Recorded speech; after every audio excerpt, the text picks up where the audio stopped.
Okay, Marcus. So I'm actually, to start the recording off, very pleased to hear that you've chosen the kind of profession that may be of enormous value to people, but not necessarily in the medical model, because the medical model puts the doctor in charge and the client remains in a victim's position.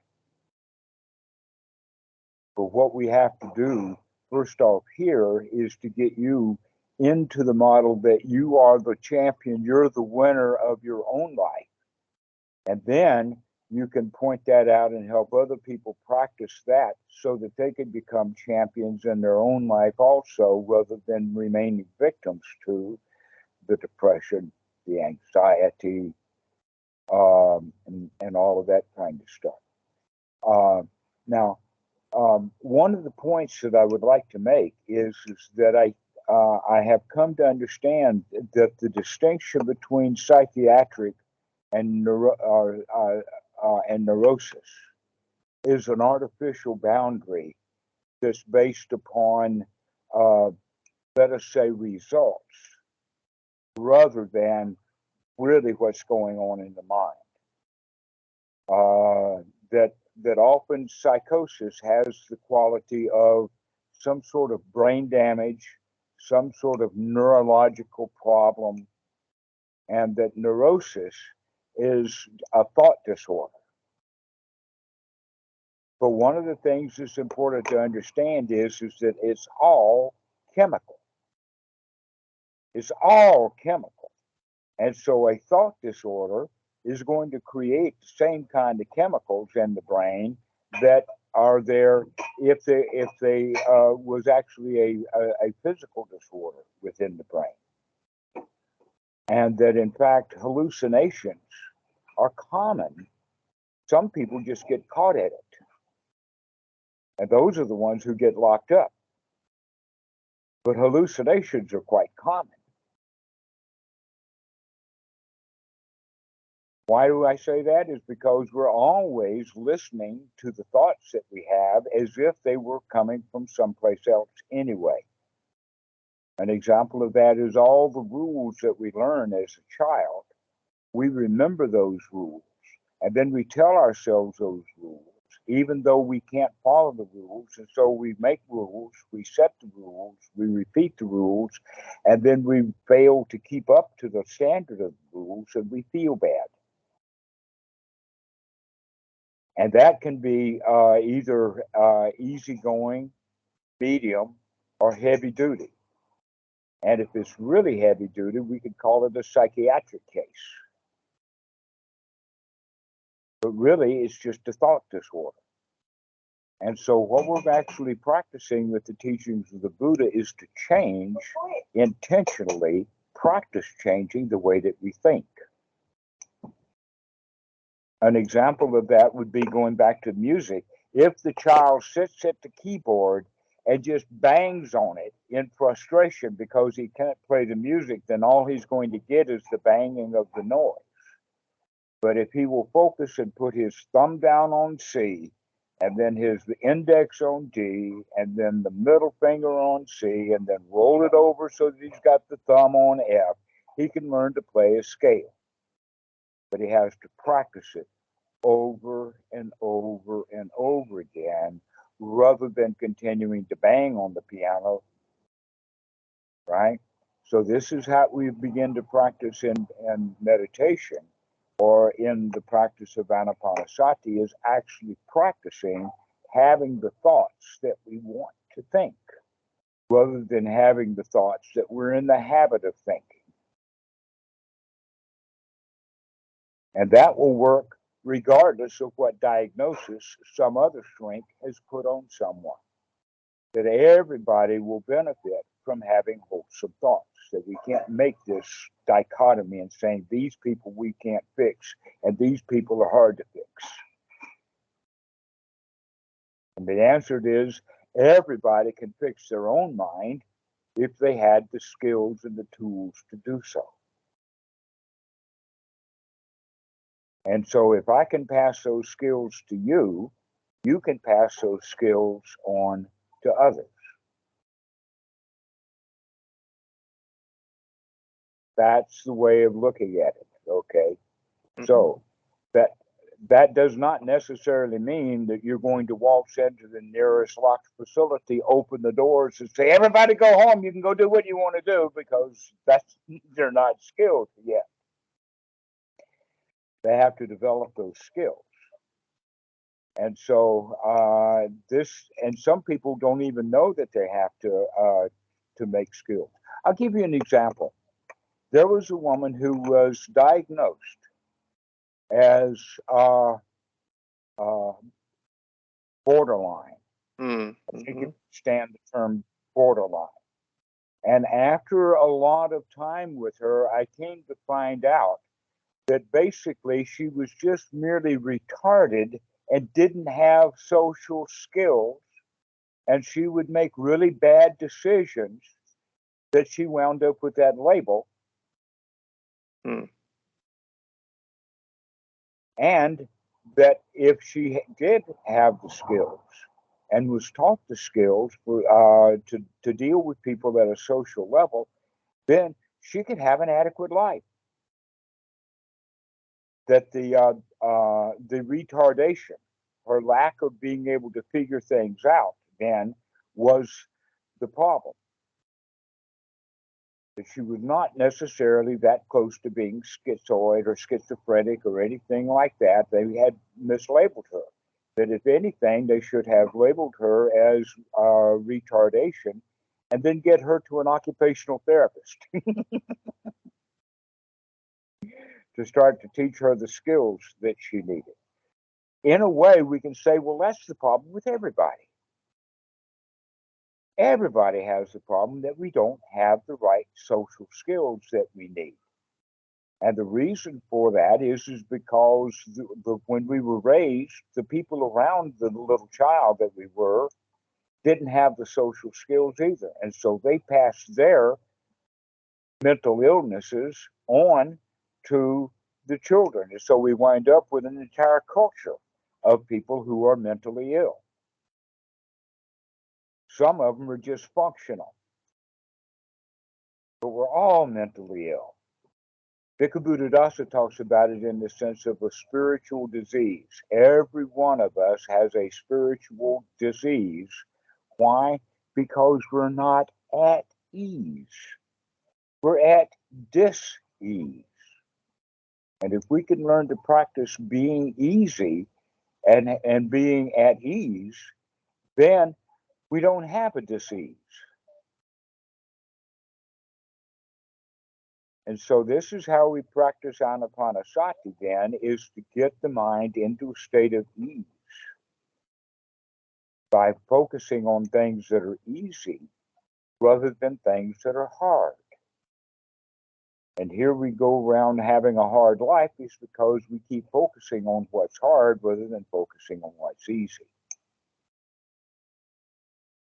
And one of the easy things to start focusing on is our breathing. In fact, our breathing is the only thing that's important. Nothing else is important. Now, I know that psychiatric hospitals are all kinds of full of important things, rules, regulations, diagnosis, all of that kind of stuff. But the reality is that the only thing that is important is this next breath. That's the only thing that's important, is can you breathe? If we can breathe, we can survive. And that's all that we need to think about doing, is just getting this next breath. And if we're skilled at doing that, then this next breath is going to be easy. And so we begin to practice on having a nice, long, deep, easy breath. This is the Ānāpānasati. And by doing so, we begin to focus on the actual elements of the Eightfold Noble Path that bring this about. Number one is to remember. That if you could remember that you've always got a choice, are you going to have it easy or hard? But we often don't remember that we've always got that choice. We don't remember that we've got a choice. And we can make it easy or we can make it hard. And because we were trained to make it hard, we wind up making it hard. For instance, arguing with someone over something that's really not important at all. But we want to be right. We think being right is important. Well, being right's not important. Just staying alive is important. Taking the next breath is important. That's the only thing that's important at all. And so this is the point about remembering, is that we have to remember this, to stop making things hard and start making things easy. And so we practice this over and over again. We have tried to make things hard thousands and thousands of times, sometimes hundreds of times a day. And so we built up quite a habit of making things hard. Yeah. And so now we have to actually practice making things easy. We have to remember to practice to make things easy. Now, the Buddha uses the language like unwholesome thoughts and wholesome thoughts. And I'm making the equation that unwholesome thoughts are almost always the hard thoughts. Any hard thought is going to be generally unwholesome. And an easy thought is going to generally be a wholesome thought. So we need to remember to start practicing having easy thoughts. To remember everything is okay, everything is fine, not a problem, not a worry, no reason to worry. And if you can help the people on the ward to see that everything is nice here. You got everything that you need. You get free food. You get free medicine. You get this, that, the other thing. You've got your time. Why do you go around feeling bad and making your life hard when you've already got it fixed up to where your life is really easy? Yeah, well, sometimes people actually get used to the niceties of the life there, and then they don't want to go home. And that's a big problem Precisely too. so. Well, it's not necessarily a problem, because if we can teach them how to be happy and easy in the facility, then we can teach them how to be happy and easy when they go someplace else, if they're going to the right place. And many of them see that the only place that I could go after I leave this facility is to some hellhole, homeless, out of, so that transition phase is really important to be, so that they recognize that they can feel easy. But most of them who are in the facility, their life is not easy anyway. That in fact, what you're talking about is actually well known in the prison industry. That if an inmate spends enough years in prison, then he gets the idea, I don't even know what it's like on the outside. I couldn't make it on the outside. And if he gets discharged from prison, he'll go commit a crime because, number one, that's all he knows how to do. And number two, he doesn't mind going back to the facility because he finds out that getting free and getting out of prison and getting out on the streets are a kind of a prison too. And at least he knows the prison that he was in, and he doesn't know this prison out on the streets. Okay, so that's a very, very common thing that happens. That people will be repeat offenders simply because they don't have the skills. They didn't have the skills and got locked up the first time. Now, if we can teach them the skills, then they can come out of it. Not only out of the prison, the physical prison, they can come out of the mental prison that they've made for themselves also. So we can call then that this disease, this mental disease that we have, because we're not taking our life easy, is exactly the same thing as a mental prison, that we have no freedom. We're locked up in our way of thinking. And so making a change to that, and in fact, we're locked up into a way of thinking that everything is hard, instead of having the freedom to think that everything is easy. Now, when we think of everything as hard, that basically puts us in a victim's position. When we see things as hard or tough, then we think that we're kind of victimized by them. But if we see everything as easy, then that also has the quality that we feel strong enough to handle it.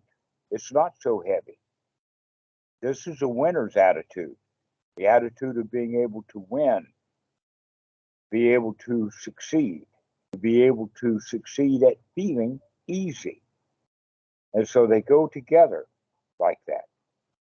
And so these four items on the Eightfold Noble Path, to wake up and to look at the fact that we're making things hard, and then take the additional effort to make them easy, to change that hardness into making things easy. And now we can congratulate ourselves for being the champion of something that was easy, that we were a victim to when it was hard. And we have to keep practicing this over and over and over again, because we're in such a habit of making things hard. And now we have to actually practice making things easy. This is the way that we practice over and over and over again, is to start changing the thoughts that we have from thoughts that are uncomfortable, unwholesome, thoughts of difficulties, and begin to see everything as easy. Everything is light. That in fact, as a resident, if you begin to deal with the people, ere how heavy that person is, if you allow them, they will rub their hard onto you, and you'll feel hard. Yeah. Mm-hmm. So that means that you need to practice your ease that's strong enough so that when you walk into the situation where you're dealing with someone who thinks things is hard, he can't make it hard for you. That you're still remaining easy. And if you can do that, then soon, eventually, you can start teaching him how to take it easy. But you can't teach him how to take it easy if you don't know how to take it easy. And so the question then is the difference between the psychiatrist and the locked up inmate. The only difference is what? Because both of them take things hard. One just gets away with it. Maybe that's because it's just not quite so hard. And so here's where we all have to start practicing of bringing things back to being easy, to start having wholesome thoughts, to start working with the breath so that we have a nice, long, deep, easy breath. You probably know enough about neuroscience that you readily agree that when people are uptight, when they're afraid, then they block their breathing. It's called the fight, flight, or freeze syndrome, and those people will freeze up. When things are heavy, we freeze up. So we have to also remember that the unfreezing quality has to do with taking a proper breath, getting enough oxygen in the system so that we can feel energized rather than tired. And so this is where we practice Ānāpānasati, the practice of beginning to breathe well, to remember to breathe well, to remember to take long, slow, easy breathing. Now, a lot of people will say, oh, well, when I practice what you're talking about, I wind up being tense. The answer to that is that's because when you're breathing easy, you're also having thoughts of being tense. Mm-hmm. Rather than having all easy thoughts. That if you're actually thinking about easy and breathing easy, then you will begin to settle down and the feelings will become easy also. And an important quality is to start with the feeling of safety and security. So not only in your own practice, but that's one of the things that you can deal with when you're dealing with people, is to out loud tell them, hey man, you're safe here. Everything is going to be okay. You don't have to worry. There's no reason to be afraid. That you could be safe. If you feel safe and secure, only then can you begin to feel comfortable. So we actually want to practice in our practice sessions of Ānāpānasati is to talk ourselves into feeling safe and secure. So if you feel safe and secure when you go into that locked ward, you'll be okay. But if you walk into that locked ward thinking those people in there are dangerous, then you're going to carry your fear in there and spread that instead. So coming to the state of becoming not necessarily fearless, let me make that distinction for you. Safe and secure is not the same at all as feeling fearless. Fearlessness is when a warrior gets his gear on and goes into battle. He's full of courage. He knows that there's danger and he's got to go solve the problem. Okay. But if he felt safe and secure, then he would not see that enemy as an enemy. He would see it as a friend. And instead of dressing for battle, he'd cook dinner.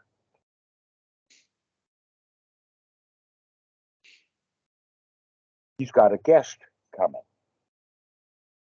And I'm not afraid of my guest. If I'm afraid of my guest, I'm not going to fix dinner. I'm going to get dressed for battle. But if I'm not afraid of the guest, then I'll cook dinner instead. So think of it like that. We begin to recognize I don't have any need for being fearless. What I have need for is to see that everything is already safe.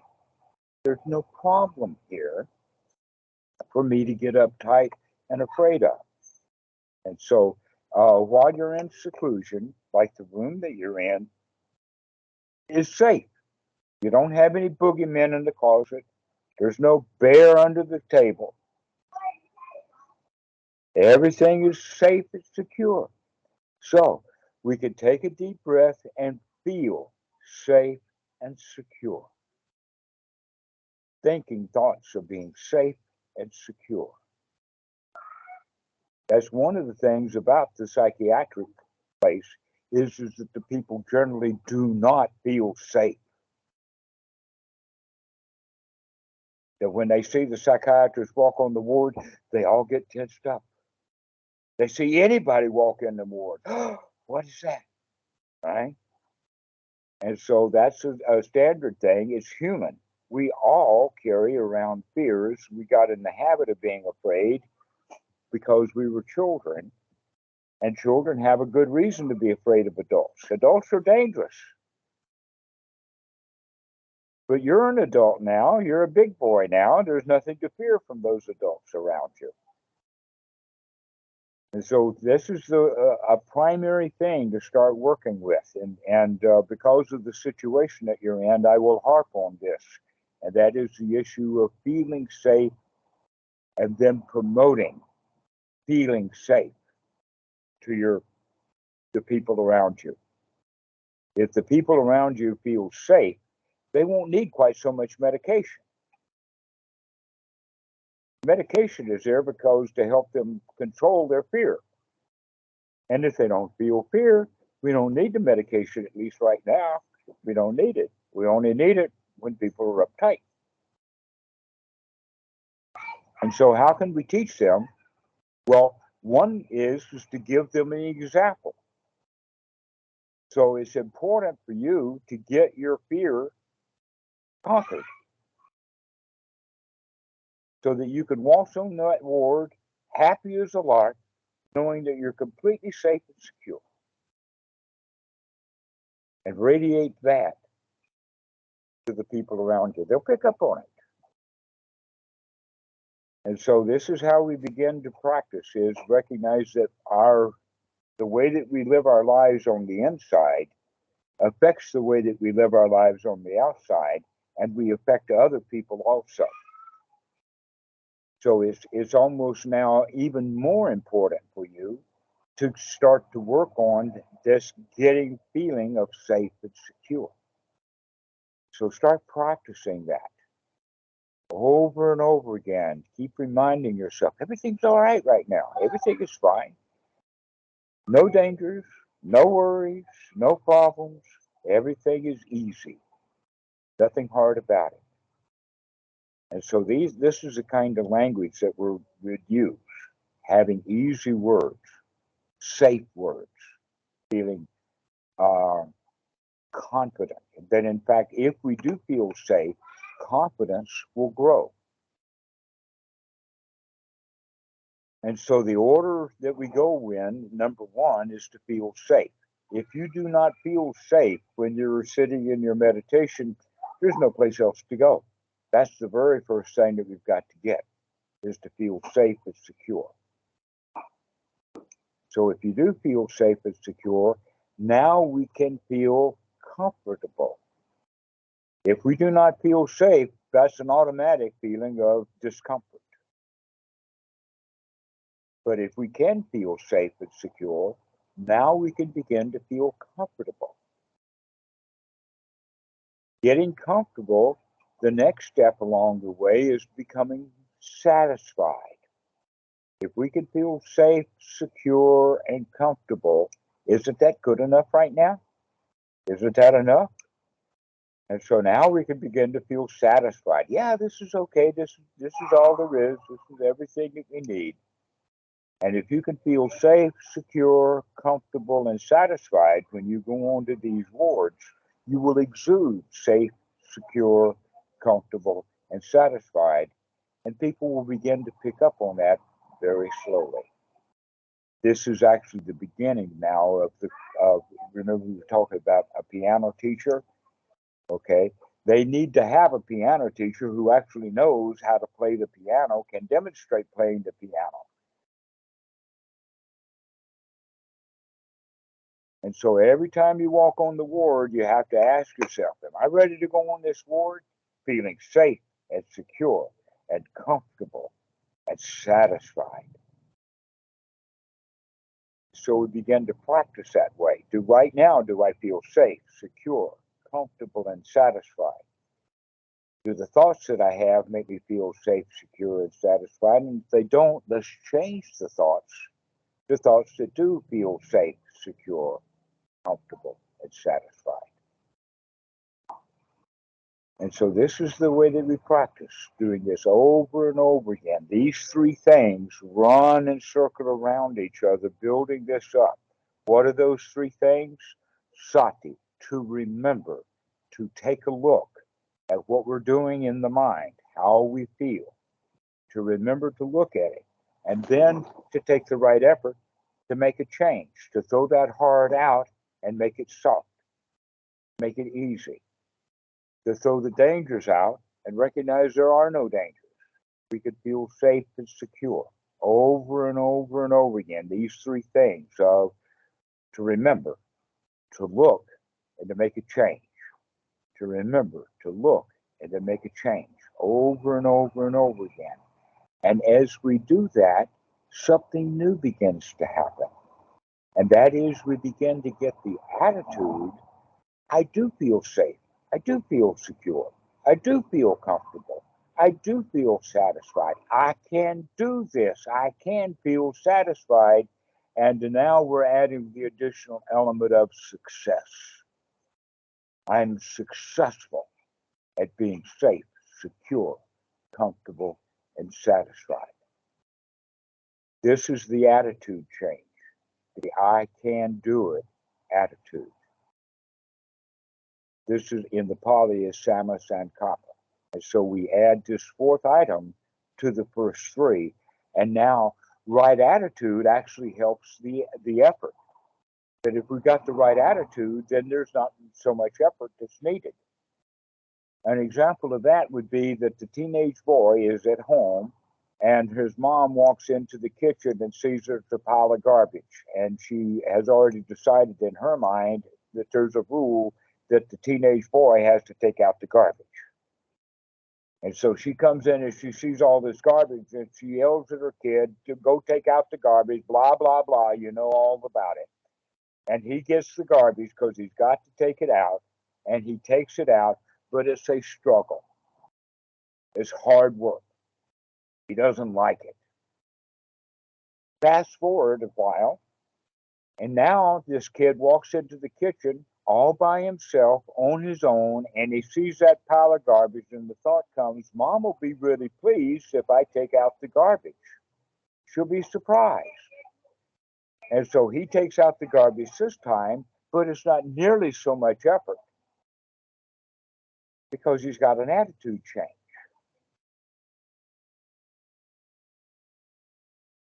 So this is where we're going, is to change that attitude. And if we change our attitude, then our life really does become easy. And what is the attitude? Life is easy. And if we have the attitude that life is easy, that it's a piece of cake, that I can handle this, and we go around with that thought and that feeling, then guess what? Life does become easy. Life does become a piece of cake. So we have to practice this over and over and over again, because the natural mind state is to go back to the old way, to go back to, oh no, it's hard. Oh, I can't make things easy. They're too hard to make easy. That's a common thing that the student will say. And the answer is keep practicing. See that you're making it hard when in fact it was easy. It was already easy, and we make it hard. But the natural place is that it's easy. Here's an example of that. How heavy is this cup?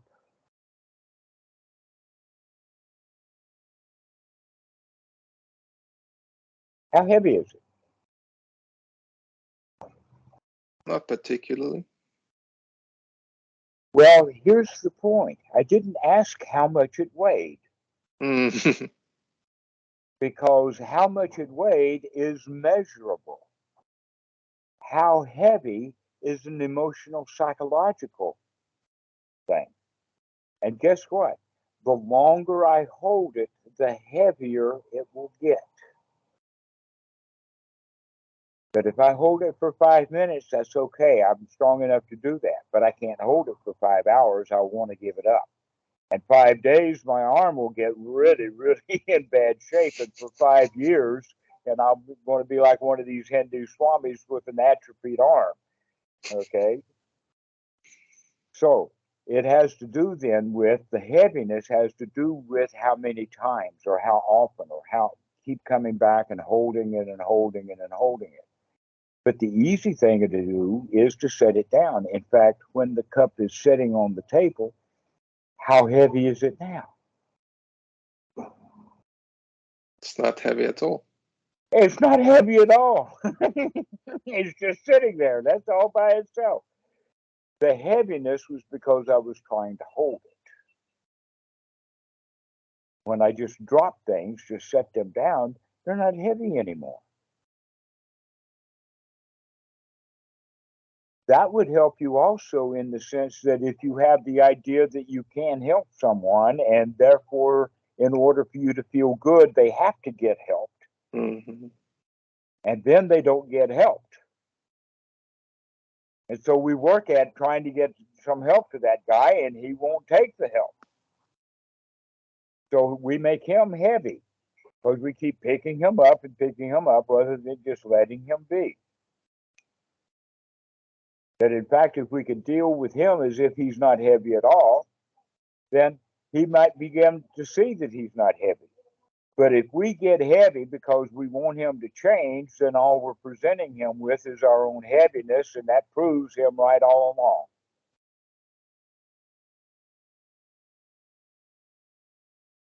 So in the position that you're in, we have to work on both sides of this. Actually, everybody does, but you're in a particular situation to where you do have a power over people that you don't even know you've got. And the way to handle that power correctly is by handling it on the inside correctly. Start making your life easy. And then your easy life will begin to rub off on all of those people who are locked up, because for them, life is really hard.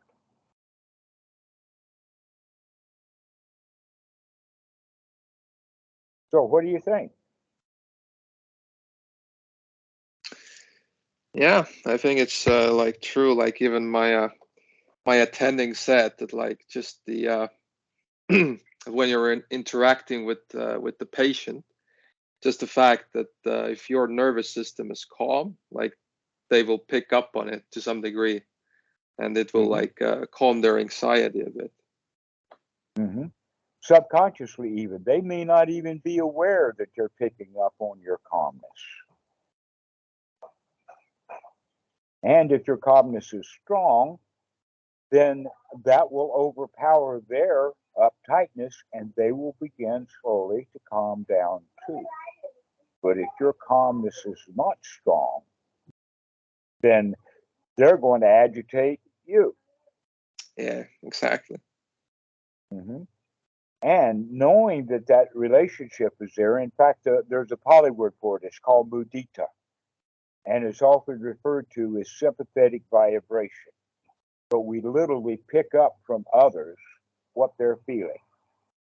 And if we're wise, we will set up the situation so that they pick up what we feel. Hmm. And if we're ignorant, then we'll wind up picking up what they feel. So if somebody is angry, one of the things that you know for sure is that they want other people to be angry also. That helps justify their anger. If I'm angry, I want other people to be angry. If I'm sad, I want other people to be sad. If I'm having a pity party, misery loves company. Everybody I want miserable as much as me. Okay, so that's just a natural way that we go around spreading around the way that we feel to other people. This is just simple psychology. You've known all of this all along.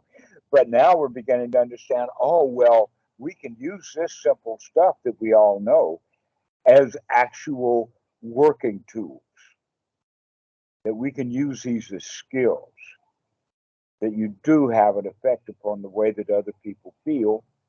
And if you want them to feel a certain way, you've got to feel that way yourself first.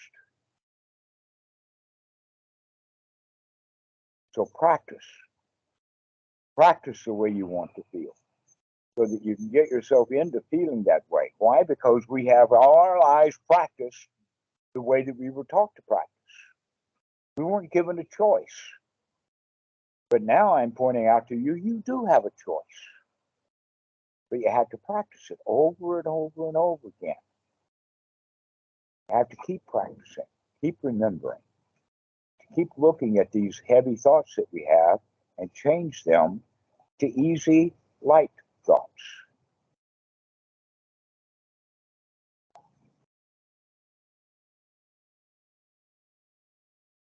So, how are you going to apply this? Are you thinking about this? Well, I mean, basically, I'm going to, continue my own practice and find ways to, strengthen that. I actually have like a bit of a technical question, like about situations like say I'm talking to someone, right? So I'm, paying attention to what they're saying and what their body is doing and all that. So that's like uses up quite a bit of attention. Like maybe I can still sense, the way I feel physically, the way I breathe and stuff like that. But I don't know, there's not necessarily space for me to like think thoughts to gladden my mind, or I don't know, like like how would I approach the situation where I'm busy with something else, so maybe I can't like do the all the things I would normally do in meditation. Um, Let me get this straight. The situation is that you're actually dealing one on one with a client, Mm-hmm. and that's the only thing that you're dealing with. There's not a third issue out there. The fire alarm is not ringing, or the cops are not breaking into the building, or anything like that. It's just you're you're with them. Okay. Mm-hmm. All right. So what I just did with you is what we're talking about here. I brought up something absurd to get you to laugh. This is but I did that because I was already laughing and smiling. Okay, so that would be the way then that you can handle someone, is to give them your cheer. But it's got to be real, genuine cheer. You can't fake it. Because if you do, they'll get it that you're faking it. And they'll make you miserable as they are within 5 minutes. But if they can't make you miserable, they'll actually try. They'll come in and tell you such a state of woes. Oh, please feel bad because I do. And so that's the time that you have to remember that you are not going to go down the same rat hole that they went down. So that's the practical solution to that, is to keep your mind together, keep your wisdom going, keep your sati going, continue to remember to breathe and to recognize how you do feel, and keep repeating to yourself on the inside as well as repeating on the outside that we're safe here. You don't have to feel insecure, that we are safe. Everything is all right now. So long as that door is closed, we're here together, everything is going to be okay. And so give them that reassurance and reassure yourself that everything is okay. And guess what? You'll begin to start enjoying. I know in the beginning, it's a lot of work to pay attention to what they're saying, paying attention to what they're doing, paying attention to all of this. I went through that training myself. I felt a failure at it because I couldn't keep track of everything that was going on, but I was just trying to be a perfectionist, where in fact, the really important stuff is going to be really obvious anyway if you look. You can see somebody's uptight, easy enough, and you can reassure them that they don't have to feel uptight. So this change model that we're talking about, you can actually begin to use that in your practice, is giving the people permission to change, to feel okay, to feel safe and secure. Tell me what you got on your mind. It's not important. That's the way to begin to practice it, is that making sure that you can stay in a good state. And it needs to be practiced, because look how often you have those heavy thoughts. And you'll really have heavy thoughts when the heaviest dude in the ward comes in. He's going to make sure that you get how heavy his mind is. So you have to practice and get ready for that.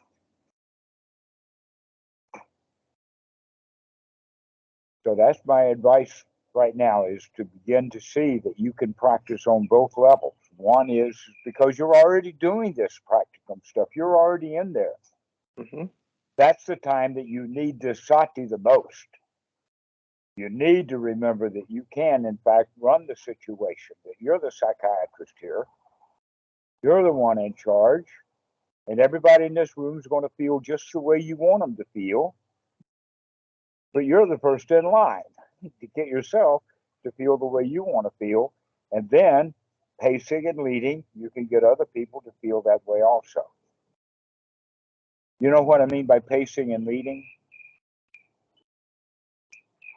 Have you ever heard of Bandler and Grinder, or perhaps NLP, Neuro-Linguistic Programming? I've heard of the term, yeah. Okay.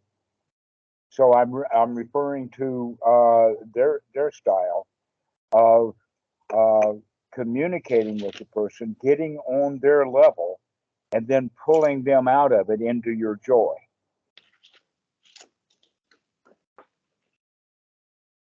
You can recognize, oh, you look like you're really unhappy today, or you look really angry today, or whatever like that. You acknowledge how they feel, but you do it with a great big smile. Then after you acknowledge that they're in that state, you could say, hey, but you can smile if you wanted to. Or you can tell them a joke. In fact, a psychiatrist should have a very large joke book of jokes that he could remember to tell these people to help them lighten up.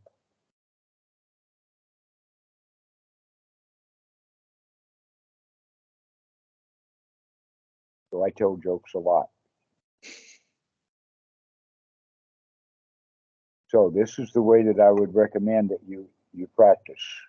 Practicing alone, getting your own mind easy, happy, contented, safe, secure, comfortable, satisfied, successful. Then you can walk into any ward and treat everybody with that mentality. Pretty soon, they'll all be happy campers, one at a time.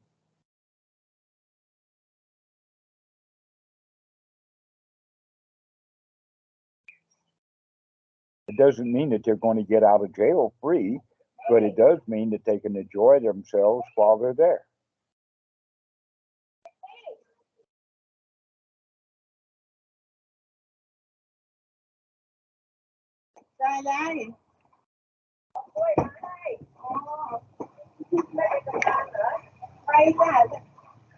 You look safe and secure and content, and satisfied right now. Is that how you feel? I would say so. Great. Well, you keep practicing like this. Give me a call in the next several days and we'll continue on with this. But I thought that today we would, since you told me that you're doing what you're doing, that you can start putting this stuff into practice right away. And we'll go into the deeper parts of our practice at a later time. Okay. Yeah, that seems fine. All righty. Well, great. I'm glad to see you smiling and nodding your head. Yeah, that's a good sign. Okay, Marcus. We'll see you later. Enjoy.